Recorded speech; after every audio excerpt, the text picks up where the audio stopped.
먼저 오늘 본문을 함께 나누기 이전에 사랑하는 성도님들에게 큰 양해를 먼저 구해야 할 것 같습니다. 너그러운 마음을 먼저 제가 좀 구해야 할 것 같습니다.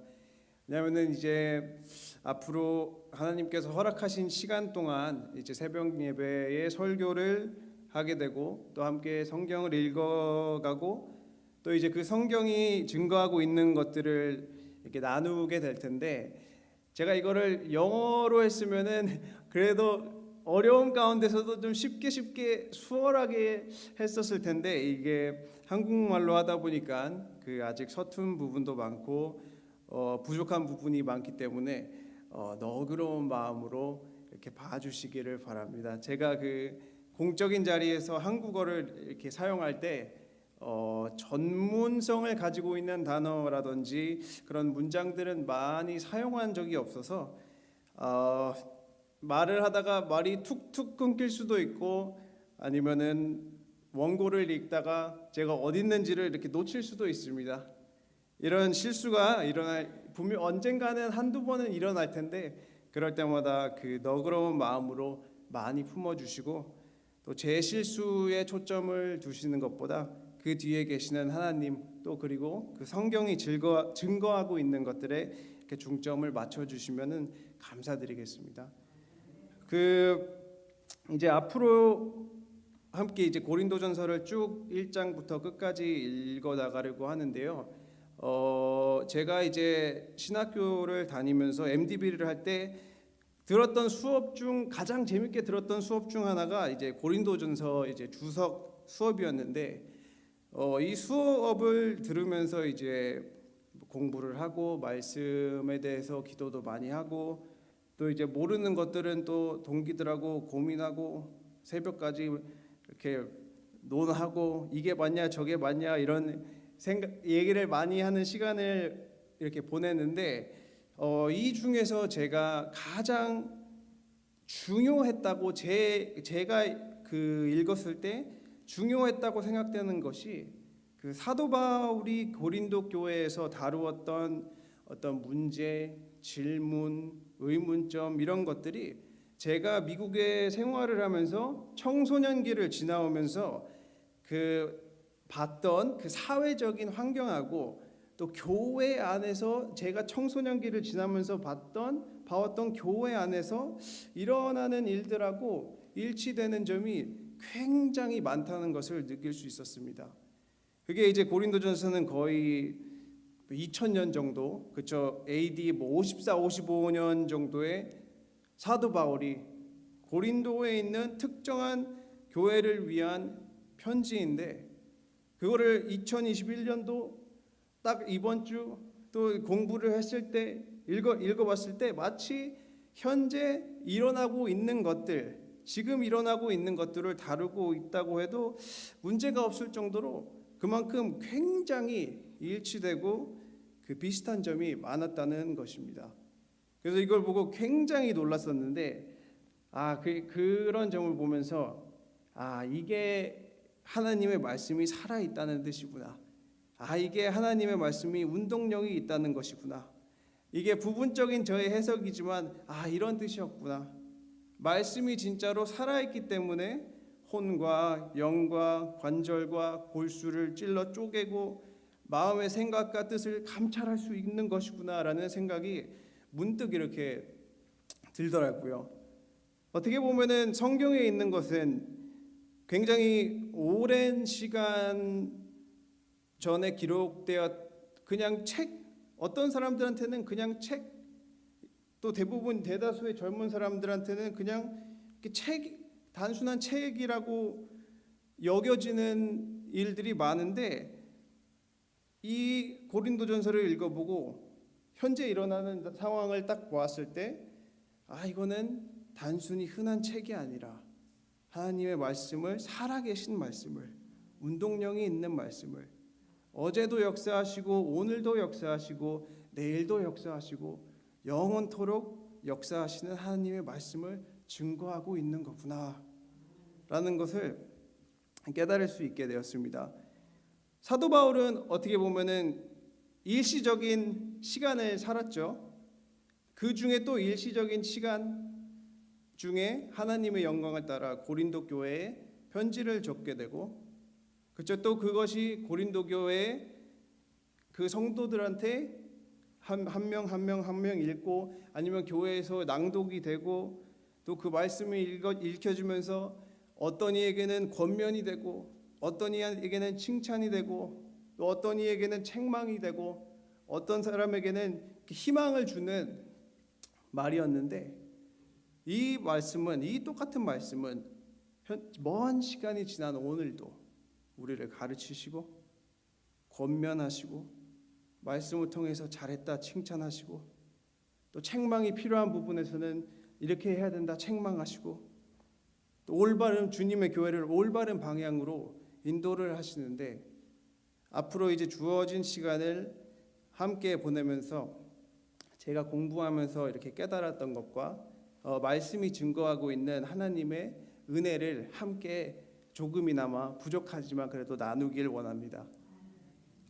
그 성경을 읽을 때 이제 저희 빈 목사님께서 항상 얘기하는 것 중 하나가, 그 성경을 두르고 있는 그 문화와 배경을 이해하는 것이 참으로 중요하다고 항상 말씀하시지 않습니까? 어떤 것들은 이제 막 뒷배경이나 그런 거를 이해를 못하면은 이해할 수 있는 것들이 너무 많은데, 특히 요즘에 뭐 요한계시록 수요 성경 공부라든지 에스겔서를 보면 그렇지 않습니까? 수많은 환상, 수많은 비전, 수많은 이해할 수 없는, 그냥 딱 글자 그대로만 읽었을 땐 이거 되게 뭔가 이해가 안 되고 이상한데? 라는 것들이 엄청 많이 있는데, 그것을 이해를 할 때 필요한 배경이 있고, 또 그것들을 풀어서 설명을 해줘야 하는 분도 있어야 되고, 그렇지 않습니까? 또 이제 그 뒷 배경을 모르고 이게 성경을 읽다 보면은 모르는, 이게 뭔지도 모르겠고 무슨 뜻인지도 모르겠고, 또 어려우니까 그냥 좀 안 읽게 되고, 그런 일들이 이제 굉장히 많습니다. 그러나 이제 그 배경과 그 문화를 알고 그 관점을 가지고 성경을 바라보고 또 말씀을 이렇게 풀게 되면은 더욱 더 크게 이렇게 마음에 와닿고 이해가 더 커지고, 또 하나님의 은혜를 더 큰 마음으로 알 수 있게 되는 것입니다. 성령의 역사하심으로 또 이해를 하고, 또 말씀이 가르치는 대로 살아서 삶에 적용하게 하고, 또 그럼으로써 삶으로 믿음이 삶으로 나타남으로써 또 더욱더 성장하게 되고, 이와 같이 그 배경을 안다는 것은 굉장히 중요합니다. 또 고린도전서도 그때 당시에 또 중요한 배경과 역사가 물론 있죠. 또 그 역사와 문화를 아는 것이 굉장히 중요한데, 아주 짧게 그 배경을 아주 조금만 그 설명을 해드리겠습니다. 그 이제 지도를 보면은 여기 이제 이렇게 제가 파워포인트를 준비를 했었으면은 보시기가 훨씬 더 수월했을 텐데, 그거는 제가 다음 기회가 생기면은 준비를 하고요. 지금은 이제 성도님들의 상상력을 조금 빌리겠습니다. 여기 이제 이렇게 그리스가 한 이쯤에 있다고 치면은, 그리스 오른쪽에는 터키가 있고, 그렇죠? 그리스 여기 있고, 그리스 왼쪽에는 이탈리아가 있습니다. 그리고 그리스, 터키, 이탈리아. 그리고 근데 그리스와 그 오른쪽 터키 사이에 있는 에게해라는 그 바다가 있고, 그리스와 이탈리아 사이에는 아드리아해라는 바다가 있습니다. 근데 고린도는 그 두 바다 사이, 에게해와 아드리아 바다 사이에 있는 그 지협 도시입니다. 지협 도시가 이게 어떤 느낌이냐면 그 북미하고 남미가 있는데, 그 사이에 이렇게 파나마라는 나라가 있지 않습니까? 아주 조그마고 아주 요만한 이 나라인데 북미하고 남미를 이렇게 이어줍니다. 파나마가. 근데 이제 고린도도 그 비슷한 느낌으로 그 그리스 지역과 그 아래 그 펠로폰네스라는 반도를 이렇게 연결을 시켜줍니다. 근데 여기서 질문이 하나 있는데, 그 파나마 하면은 어떤 것이 생각이 나십니까? 운하죠, 그렇죠? 파나마에는 이제 태평양하고 그 대서양을 이어주는 운하가 있는데, 그 운하를 통하면은 태평양에서 대서양, 또 대서양에서 태평양을 가는 것이 한 8,000마일 정도가 세이브가 된다고 해요. 남아메리카를 안 지나가고 그냥 이렇게 뚫고 지나가면 되니까. 근데 고린도 지역에도 파나마와 비슷한 역할을 하는 것이 있었습니다. 그리스와 그 오른쪽 터키, 그렇죠? 그리고 그 왼쪽에 이탈리아, 에게해와 아드리아해를 이렇게 가려면은 원래는 그리스 아래에 있는 백길로 이렇게 해서 쭉 올라가야 됐었어요. 여기에서 펠로폰네스라는 반도가 있는데 쭉 못 가고 이렇게 삥 돌아갔었는데, 이 백길이 굉장히 그 위험하고 험난해서 배가 굉장히 많이 침몰하는 일이 잦았다고 합니다. 그래서 이제 선원들이 그냥 그런 길을 갈 때 하는 말이, 너 거기 갈 거면은 집을 잊으라고. 그만큼 집을 잊으라고 이렇게 말할 정도, 흔하게 말할 정도로 그런 위험 부담을 갖고 이동을 했었는데, 거기서 이제 고린도 지역에 그 지형을 이용해서 뚫고 이렇게 왔다 갔다 할 수 있는 길이 만들어져 있었습니다. 근데 여기서 재밌는 것이 뭐냐면, 그 파나마 운하는 그 땅을 파가지고 물로 이제 길을 만든 것이지만, 이제 고린도 지역에는 땅을 파는 것이 아니라 땅을 평평하게 만들어서 사람들이 배를 직접 끌었습니다. 그 기술이 없으니까 이렇게 평평하게만 해놓고 사람들이 이제 직접 끌었는데, 배가 만약에 너무 크면은 물건만 이쪽에서 이쪽으로 옮기고, 아니면 배가 작으면은 그냥 아예 다 끌어버리고, 이 시스템을 디올코스라고 이제 부르는데, 그것 때문에 고린도 지역이 굉장히 그 무역이라든지 위치적으로 굉장히 그 중요하고 중요한 자리였고, 무역이 엄청나게 발달된 그 지역으로 자리 잡고 있었습니다. 그러면은 무역을 통하면은, 무역이 왔다가 많다는 것은 사람의 교류가 또 엄청나게 많다는 말이지 않습니까? 또 이 사람의 교류가 잦아서 또 그 고린도 지역에 엄청난 또 다양한 문화, 또 다양한 인종들이 공존해서 살고, 또 말을 나누고, 또 생각하고 있는 것들 나누고, 또 그리스에 있었으니까 뭐 철학이라든지 그런 거를 나누고, 또 이제 무역이 또 이제 발달하니까 부유한 사람들도 엄청 많았었습니다. 근데 이것이 좋은 것은 전혀 아니었습니다. 왜냐하면은 고린도 지역이 무역이 발달해서 부를 얻고 지식이 있는 사람들도 많았고, 다 이렇게 좋은 것 같이 생각했는데, 대부분 선원들하고 거기에 있던 상인들은 굉장히 이제 부도덕적이고 방탕하고 또 음란한 것들을 이제 추구하는 사람들이 엄청 많았습니다. 또 이제 부유한 만큼 그 빈부의 격차도 굉장히 심했고, 또 지식층이 뛰어난 만큼 그 지식층의 차이도 엄청 심했습니다.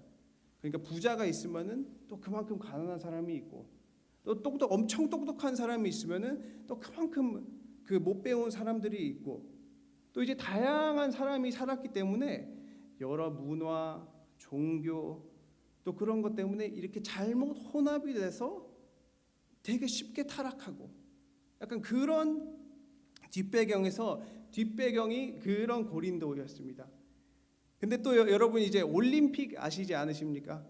올림픽 많은 이제 다재다능한 사람이 나와서 뭐 경기를 하고 메달을 따고, 근데 이 올림픽이 그리스에서 유래가 되었는데, 고대 올림픽은 이제 그리스 신화에 나오는 그 우상 제우스를 원래 기념하는 행사였습니다.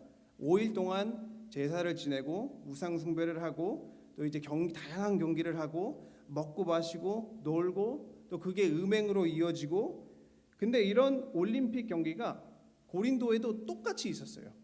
똑같이 매 2년마다 경년제로 그 우상 중에 그 바다의 신이라고 포세이돈을 기념하는 똑같은 올림픽 이스트미안 제전이 있었는데 2년 여기도 똑같이 2년마다 많은 사람들이 그냥 다 모여가지고 우상 숭배를 하고 먹고 마시고 음란한 행위를 하고 그 규모가 올림픽하고 그 맞먹을 정도로 스케일이 굉장히 크고 엄청났었습니다.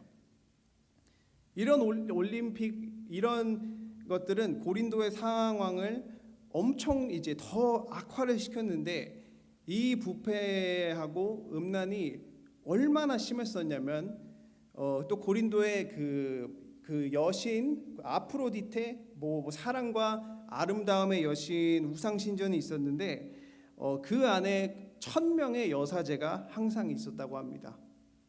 그러니까 우상 숭배라는 명목으로 각종 음행하고 각종 더러운 것들이 이렇게 판을 치고 있었는데 이 고린도가 얼마나 안 좋은 의미로 그 주변 사람들한테 많이 알려졌냐면 그 로마 제국에서 그 고린도 도시로 이제 도시를 근거로 말했던 좌우명이 하나 있는데 고린도인처럼 살자라는 그 좌우명이 굉장히 그 유명했다고 합니다.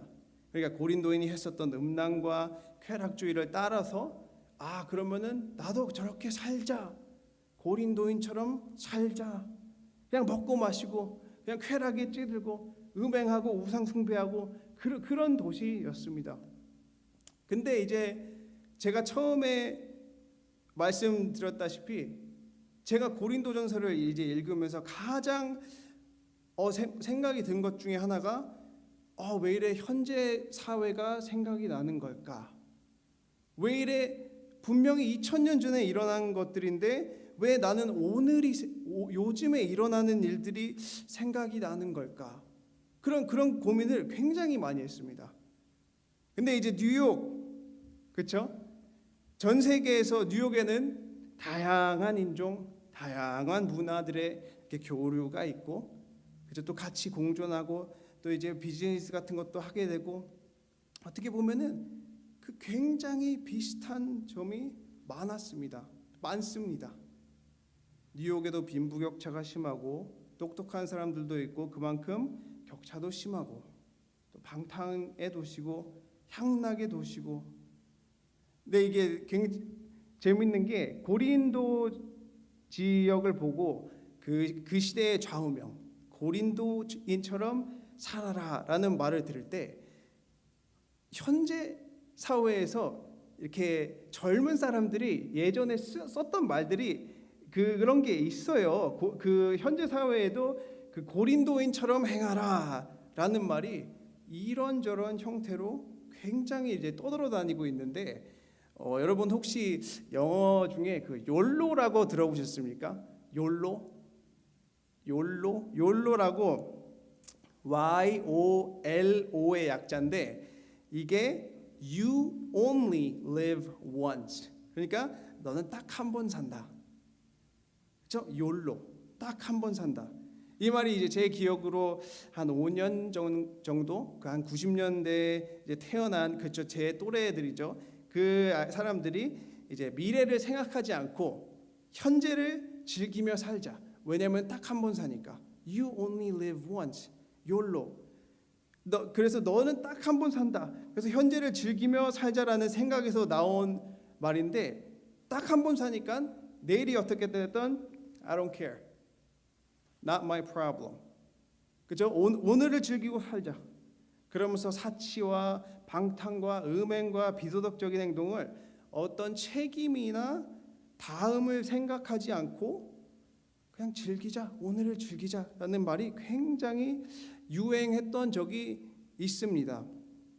그래서 전에 사람들이 이제 또 우스갯소리를 하는 말이 욜로 하다가 이제 골로 간다라는 말도 많이 하고 그랬었는데 이게 더 재밌는 것은 요즘에는 또 다른 신조어가 생겨가지고 이제 제 2021년도 오늘 저희 이제 제 중고등부 학생들한테 너 욜로 아니?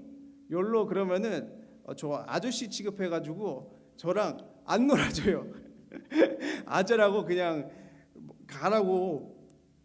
근데 여기서 가장 어쨌든 중요한 것은 시대는 바뀌고 있는데 그 일어나는 일들을 보면은 별로 다를 게 없네, 별로 다를 게 없다는 것을 많이 느끼고 그 안에서 일어난 일들이 굉장히 일치하는 점이 많다는 것입니다. 또 사도 바울은 이런 고린도 지역에서 복음을 전파하였고 사도행전 18장에 나와 있는 것처럼 2차 전도 여행 중에 이제 고린도를 방문해 1년 반 동안 예수 그리스도와 또 복음을 전파하고 교회를 세우게 되었습니다. 근데 이제 또 이제 교회를 세우는 과정에 있어서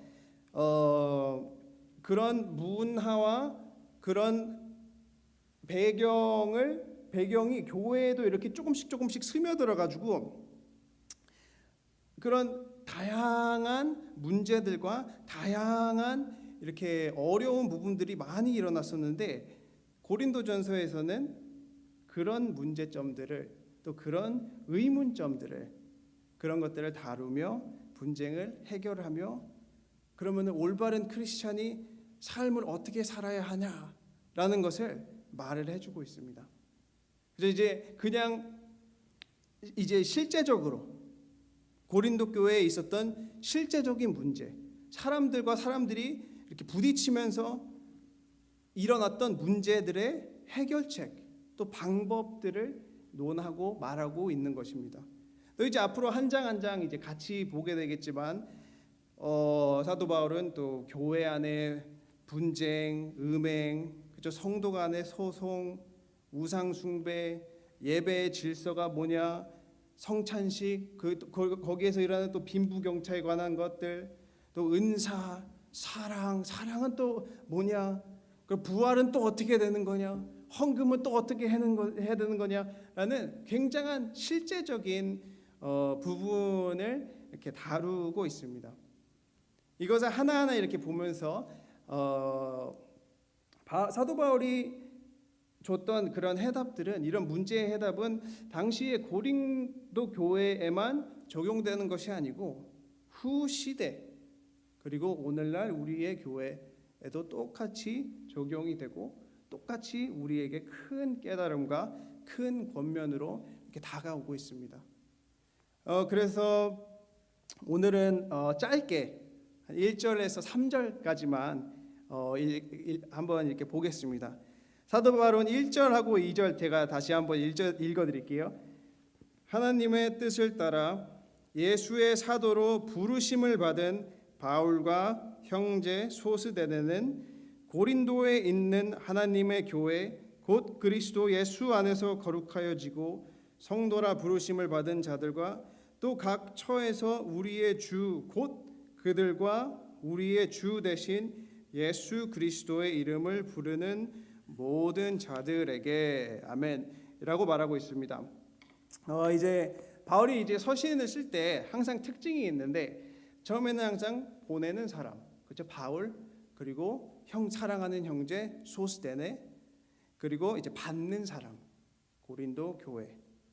그리고 또 이제 감사의 말로 이제 대부분 이게 구성이 되어 있는데 1절에서는 지금 하나님의 뜻을 따라 예수의 사도로 부르심을 받은 이라고 표현하는 것은 이제 자기의 어떤 사도적인 권위, 뭐냐면은 고린도 교회에 문제가 많으니까 자기가 고린도 교회에 권면할 수 있는 권위, 그리고 또 그리스도의 사도적 부르심이 있다는 것을 말함과 동시에 고린도 교회를 무슨 교회라고 표현하고 있습니까? 하나님의 교회. 고린도에 있는 하나님의 교회, 모든 주권과 모든 교회의 주인 되심을 철저하게 시작부터 1장 2절밖에 안 되는데 벌써부터 교회를 하나님의 교회라고 표현하고 있습니다. 모든 것을 철저하게 하나님 중심으로 포커스를 시작하자마자 하나님께 딱 맞추고 있는 것입니다.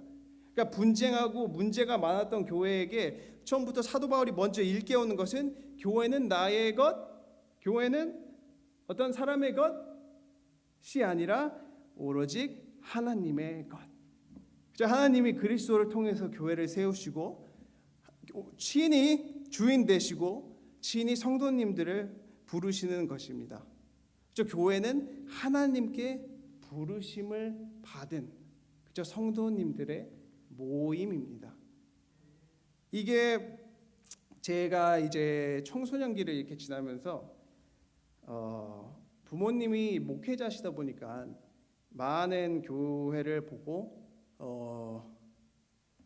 많은 성도님들을 이렇게 굉장히 많이 보게 되는데 전부터 아주 가끔씩 이렇게 듣고 전부터 굉장히 가끔씩 보았던 것은 이제 물론 저희 교회는 전혀 아닙니다. 저희 교회는 절대 아닌데 이게 굉장히 마음이 아픈 현실인데 어떤 목사님이라든지 어떤 이렇게 장로님이라든지 아니면 또 어떤 성도님이라든지 마치 자기가 교회의 주인인 것처럼 행동을 하는 모습을 굉장히 안타깝지만 이렇게 보는 경우가 종종 있었습니다.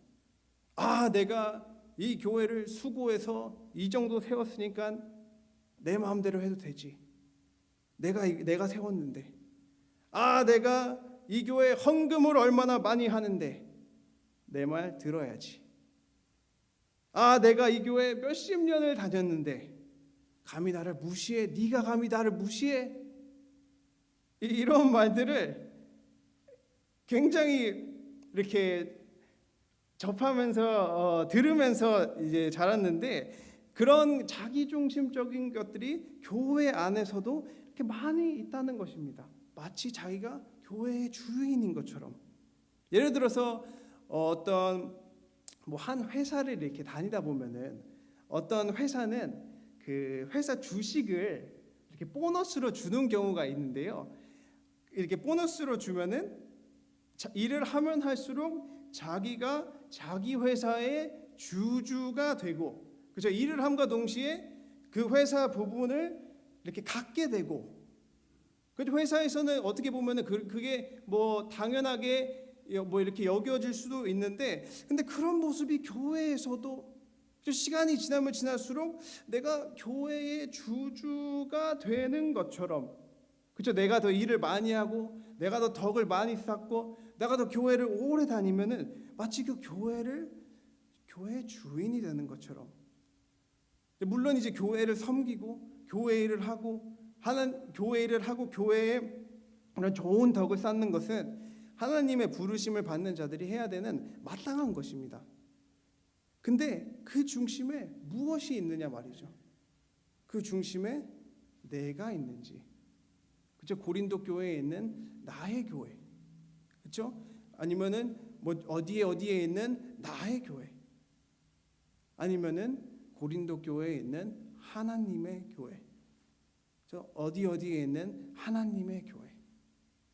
뭐든지 하나님의 중심, 하나님 중심적인, 교회의 주권이 하나님에 있다는 것을 항상 마음에 새기고 있어야 됩니다.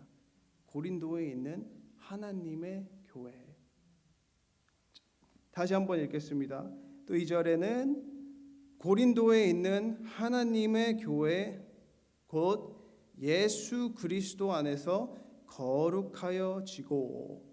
그렇죠? 여기에서 얘기하는 것은 교회의 목적을 얘기하고 있지 않습니까? 거룩하여지고 예수 안에서. 그렇죠? 예수 안에서 거룩하여지는 것이 고린도 안에 있는 하나님의 교회의 목적인데, 여기서 이제 이 문장이 예수 안에서 고린도 교회에 있는 하나님의 교회 그리고 예수 안에서 거룩하여지고, 이 한 문장은 이렇게 세 부분으로 나눠져 있지 않습니까? 고린도에 있는 하나님의 교회, 근데 예수 안에서 거룩하여지고. 근데 이제 아까 말씀드렸다시피 고린도가 어떤 지역이었습니까? 굉장히 타락하고 굉장히 음란한 도시였는데, 근데 그 가운데 하나님의 교회가 어떻게 된다고요? 그 고린도를 따라가는 것이 아니라 거룩하여지고. 이게 굉장히 간단하고 당연시하게 여겨질 수도 있지만 굉장히 핵심적으로 중요한 것입니다. 왜냐하면 하나님의 부르심을 받은 교회, 그렇죠? 하나님의 부르심을 받은 하나님의 교회의 가장 중요한 책임은 세상을 따라가는 것이 아니라, 그렇죠? 고린도 안에 있지만, 고린도 안에서 살고 있지만 그 안에 있는 죄의 습관, 그 안에 있는 나쁜 행실들을 따라가는 것이 아니라 오직 예수 그리스도 안에서 거룩하여짐으로. 그래서 사도 바울은 교회는 거룩한 곳, 저 교회는 세상의 습관을 따르는 것이 아니라 거룩을 따르는 습관을, 거룩의 습관을 따르는 곳이라고 말하고 있습니다. 고린도 교회는 이제 앞으로 보시겠지만 이렇게 많은 문제를 가지고 있었는데, 근데 그 문제의 중심에는 죄송합니다. 그 문제의 중심에는 그 세상 죄로 인한 습관, 그렇죠? 고린도에서 했던 습관, 안 좋은 습관들이 스며들어와서 교회에도 스며들어와서 고린도 교회를 위험에 빠뜨리고 그런 어떤 구분적인 것을 불투명하게 만들었다는 것에 큰 문제가 있습니다. 왜냐하면 교회를 보고 세상을 보았는데 똑같은 거예요. 구분이 안 돼요. 교회에서 하는 것들은 세상에서 하고, 세상에서 하는 것들 교회에서 하고, 그렇기 때문에 사도 바울은 그 어떤 그 근본적인 핵심, 교회는 하나님의 것이다. 그리고 교회는 거룩해야 한다. 딱 시작하자마자 1장 2절밖에 안 됐는데 벌써부터 거룩해야 된다. 교회는 하나님의 것인다. 그래서 이와 같이 친국교회, 저희 교회도 어떻게 보면 지금 시대에 뉴욕, 미국이라는 현대화된 고린도 안에 있는데, 뉴욕 안에 있지만, 그렇죠? 미국 안에 있지만 그런 뉴욕이 하는 풍습이라든지 그런 습관은 따르지 않는 것입니다. 하나님 말을 따라야 하는 것입니다. 그렇죠? 저희가 세상의 것들을 보고 세상 것 좋네 하고 따라가는 것이 아니라 뉴욕이, 세상이 저희를 보고 성도님들의 믿음과 성도님들의 행실을 보고 들어와야 되는 겁니다. 그거는 근데 이렇게 들어올 수 있는 거는 거룩하지 않으면은 구분이 안 돼서 어떻게 들어오고 어떻게 나갈 수가 없잖아요. 왜냐하면 구분이 안 되니까. 그래서 그만큼 거룩이 중요한 것입니다. 또 2절 두 번째 부분하고 3절 보겠습니다.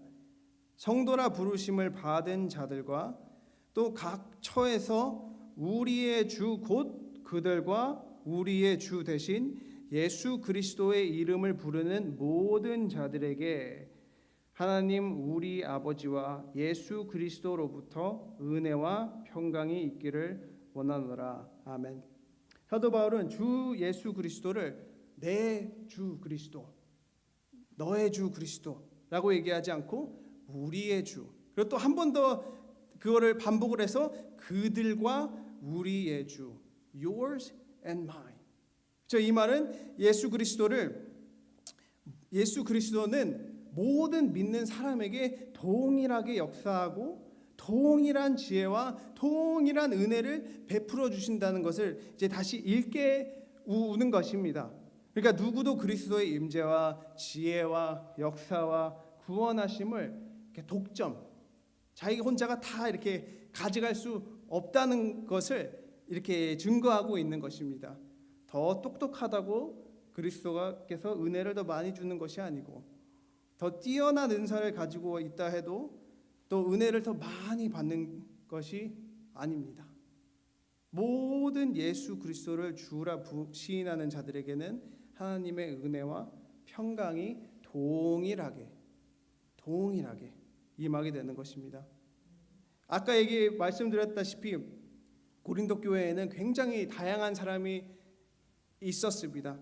유대인도 있었고 헬라인도 있었고 똑똑한 사람도 있었고 똑똑하지 않은 사람들도 있었고 부유했던 사람, 부유하지 않은 사람, 배경이 다른 사람, 또 다양한 은사를 갖고 있는 사람 등이 있었는데 세상에서는 이렇게 구분을 짓고 끼리끼리 만나는 경우가 많잖아요. 비슷한 레벨끼리 이렇게 만나고 비슷한 사람들끼리 놀고 조금 차이가 있는 사람이 있으면은 뭔가 좀 불편한 것 같고 뭔가 이게 좀 안 맞다고 생각하는 것이 세상이죠.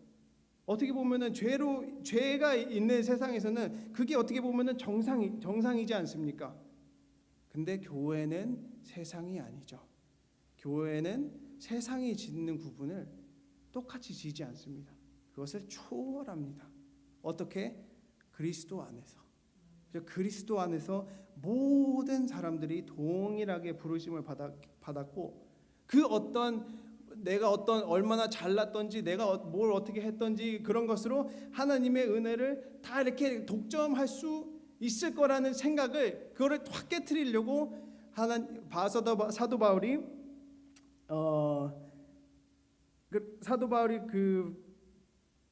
성경이 죄송합니다. 우리의 주 곧 그들과 우리의 주라고 얘기하는 것입니다.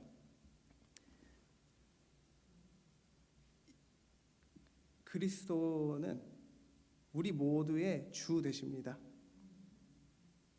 근데 이제 고린도 교회의 큰 분쟁 중에 하나가 세상이 짓는 구분을 똑같이 교회에서도 적용하려고 했다는 것입니다. 나는 똑똑하니까 나는 지혜를 더 많이 받고 너는 모자라니까 덜 받고 그렇기 때문에 이제 다음 주에 보겠지만 사도 바울이 13절에서 그리스도께서 어찌 나뉘었느냐 그리스도가 네가 나눌 수 있느냐라고 사도 바울이 이렇게 묻게 되는 것입니다. 그리스도는 모두의 주, 그리스도는 우리의 주가 되시며 동일한 하나님의 은혜를 모두에게 한량없이 부어주십니다. 잠시 1절에서 3절만 딱 봤는데도 벌써 사도 바울은 고린도 교회가 어떠한 초점을 가지고 있어야 하는지, 교회는 누구 것인지, 교회의 목적이 무엇인지, 교회는 어떠한 사람이 모일 수 있는지 그런 것을 이렇게 파운데이션 그 기초를 잘 이렇게 쌓고 있습니다. 이제 이 기초를 통해서 앞으로 다른 더 구체적인 문제들을 이제 논하게 됩니다.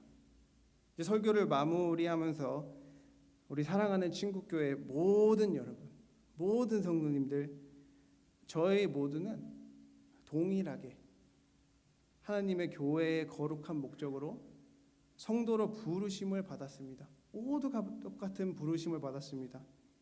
부르심을 받은 성도로서 항상 그리스도를 주라 시인하시고 오늘 하루도 하루를 살아가시는 동안에 하나님으로부터 흘러나오는 은혜와 평강을 마음껏 누리시기를 주님의 이름으로 축원합니다. 아멘. 기도하겠습니다. 사랑의 하나님 감사합니다. 오늘 말씀을 통하여서 우리 사랑하는 성도님들은 하나님이 교회의 주인이시고 하나님의 교회에 부르심을 받은 성도라는 것을 다시 한번 깨우치게 되었습니다. 주님, 저희가 이 세상을 살면서 이 세상을 본받는 것이 아니라 오직 예수 그리스도만을 본받고 또 구별되고 거룩한 삶을 살 수 있게 하여 주시옵소서. 또 이제 새 하루를 주님만 의지하고 주님께 초점을 맞추며 시작하려 합니다. 우리 사랑하는 성도님, 세상에게 줄 수 없는 큰 은혜와 평강으로 함께하여 주시옵소서. 이제 많은 기도 제목을 두고 주님께 기도할 때 다 응답하여 주시고 또 병상에 계신 김현만 장로님과 또 몸이 연약하신 많은 분들에게 주님의 힘과 주님의 권능으로 함께하여 주시옵소서. 주님 감사드리며 예수님 이름으로 기도드렸습니다. 아멘.